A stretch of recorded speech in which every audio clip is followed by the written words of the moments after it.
Hi, this is Ryan from River City Comics. And I'm Frank, and I'm also from River City Comics. We're starting something new today, which we're hoping to continue. It's going to be called River City Review, where we review things and also... We're going to talk about current pop culture, especially dealing with superheroes, their television shows, and comics coming out, and pretty much anything else we want. So, the first thing we wanted to bring up today would be probably with the release of Batman and Superman, or Batman vs. Superman, Dawn of Justice coming out. We'd like to talk about some of the expectations and whatnot we want to see in the movie and what we might not want to see. Well, how do you like Zack Snyder as a director? Some of his stuff I like. I like all of his stuff. I think the 300's great, and I really like Watchmen, even though it's not the perfect adaptation. I'm not the biggest fan of Man of Steel, but I really enjoyed the fight scenes. And I thought they were done really cool. That's the thing about Zack Snyder. It's all about the action. If there's one thing I'm not worried about, it's the action in the movie. This might be like the best representation, at least visually, I've ever seen of Batman. The suit's nice. It's not just a solid black suit. It's got the gray in it. It looks like a material. It's not like armory and whatnot. I like his Lego Batman helmet. I think it looks beautiful. I think so, too. I think Ben Affleck has a great chin for that outfit. Now we want to talk about some things we'd like to see or hope to see in the movie, or maybe not want to see, but I'm really hoping to see a big arrangement of gadgets. The Nolan movies were great, but I don't feel like they really handled the gadget scenario like I feel like Batman would. Batman's gadgets, I think, are usually zany or just completely outlandish, and in that one they were very tactical. And they were very two-handed, too, where opposed to Batman... Most of the time, most of the things he uses are one-handed to keep that other hand free to maybe do something else with it, rather than that big gun he carried when he got off the bike. In the Nolan movies, does he ever really use a grappling hook to swing?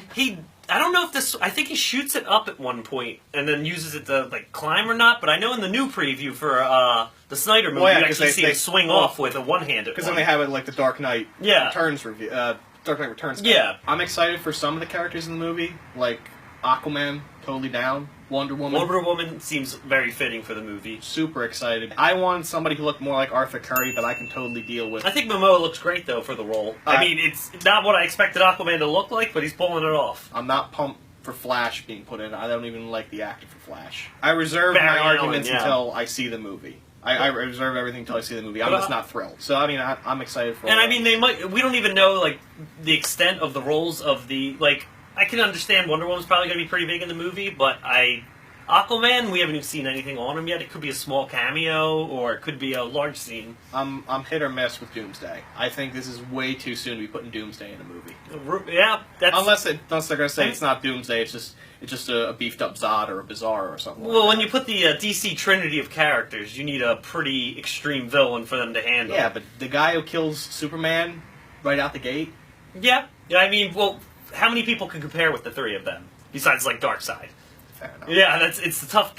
once you put Superman in a group, it becomes... You need an extremely strong villain to basically run for it. Fair enough. Yeah, I'm excited to see how it turns out.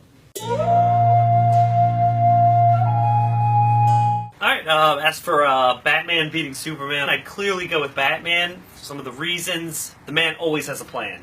He spends so much time with preparation that he can outthink anything. The man spends most of his time droning on how to defeat his own friends. He's got logs for every one of his friends in case they go crazy. And he's even got plans for if he goes crazy. The man thinks every step 20 steps ahead. I will give you all those points, but Superman can definitely win because he has powers. Not saying Batman's weaker for not having powers, but he has extreme powers. He can go incredibly fast. So can Sonic the Hedgehog.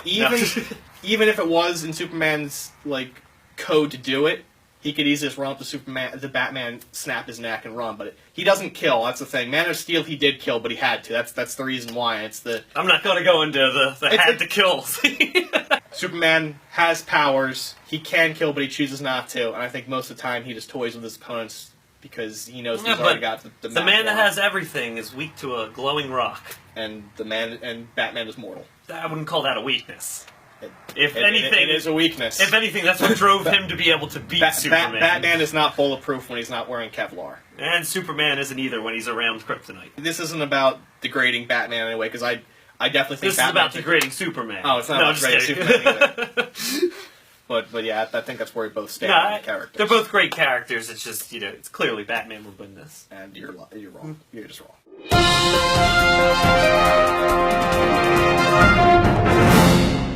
now for something else we're going to try to do, which is in the title, is give a little bit of a review of our picks of the week.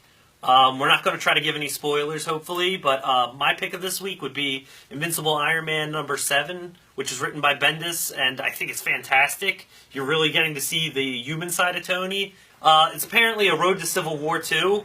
I honestly don't see yet too much of the connection with Civil War II yet. It might be one of those things where I go back after reading Civil War II to see how this connected. But with or without knowing what's for Civil War II, this has been a fantastic read. As for my pick of the week, I decided to go with a DC title. I choose Swamp Thing #3.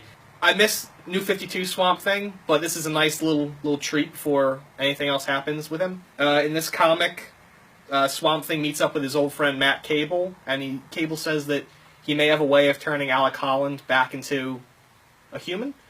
Zatanna also shows up, so we don't know what's going to happen in this issue. But it's really exciting because this may be the first time he's ever promised fully that he's going to become a human again.